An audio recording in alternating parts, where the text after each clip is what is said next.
Baga gammanne baga gammaddan challenge arrawaan haarawa inninis maal jechuun keessan nooruu gadaa oratuuf yeroo hedduu wanni isiniif dhiyeessu application data free hojjetan yookaan shabakaa free hojjetan isiniif dhiyeessaa ture garuu immoo arra waan haarawa waan jijjiiramaadha maal jechuun keessan fakkeenyaaf jawwala keessan mataa gubbaarra hogguu gabbuttan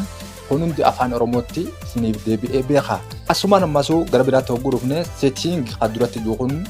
asitti setting jira amma immoo hojumaata jira asumaan keessa hogguu hojumaata keessa gaseenne setting jawwala keenyaa guutuu afaan oromootti deebi'a akkamiin akka deebi'e waliin ilaali.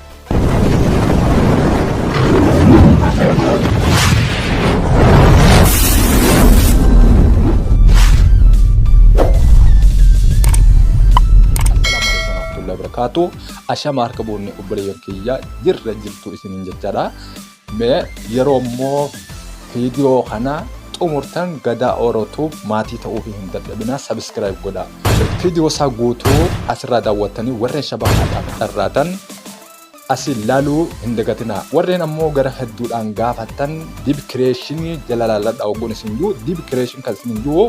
mallattoo tana gaggaragalchuudhaan liinkii waan hangalakkeessu argachuu dandeessan akkanatti hubadhaa isin jechaadha mee gara barumsaatti haadachaan walumaa galatti applicationonni kun hundi karaa afaan oromoo jijjiiramee jiranii argitan jee yaada jawwala keenya guutumaan guututti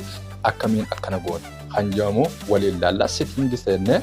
setting hajjoo haduratti jiru amma immoo hujumaata hajjoo kana seenne halaallu bakka kanarratti duratti system update ja'a ture amma immoo sirna hajjoo kanarratti deebifne language duratti gara kanatti language ja'a ture immoo afaanowwan kan jiru kana ammoo afaanota kan jedhamu kanarra kaayannaa afaanota hogguu dhufne afaanota kanarra ammoo kunis afaan hajjoo kanarra hogguu kanye afaanota hogguu jiru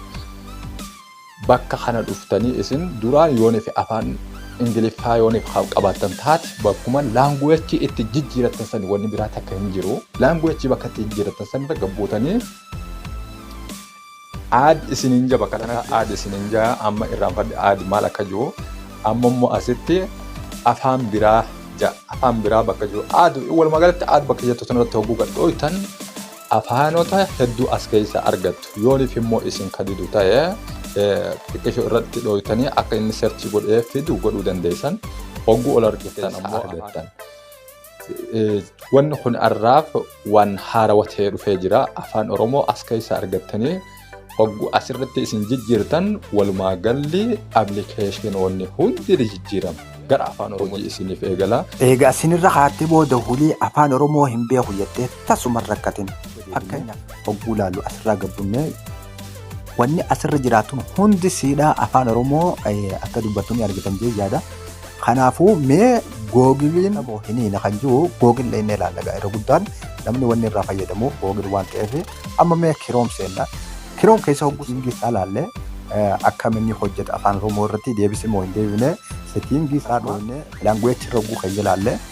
inni hoo jijjiiramoo hin jijjiirre afaan oromoo kana amma naatu irratti serji godhee ilaalee afaan osoo hin taane tana aadi language tanarratti takka godhuunne ilaalla afaan oromoo ni jiranii bakka orra geessinee halaallu afaan oromoo ni jiran moo hin jiran googiliin hiika tiraansii godhe moo hin goone kan jedhamu applicationonni hundi isaatu afaan oromootiin hojjetan walumaa galatti wanni orraa eegalu waan lamaan kana qofaa jira. Kanaafuu kan arganne gammannee haanis hayyoota keenya abdiidhaan eegganna akka tiraansii yookaan hiika afaan oromoo irratti nuuf deebisanii doftoota hundi keessanuu viidiyoo tana hogguu hamma dhumaatti daawwatan taayibban keessaniif sheer godha qoodaa akka afaan oromoo irraa fayyadaman godha amma viidiyoo biraatiin walitti deebinutti nagayaannaaf tura.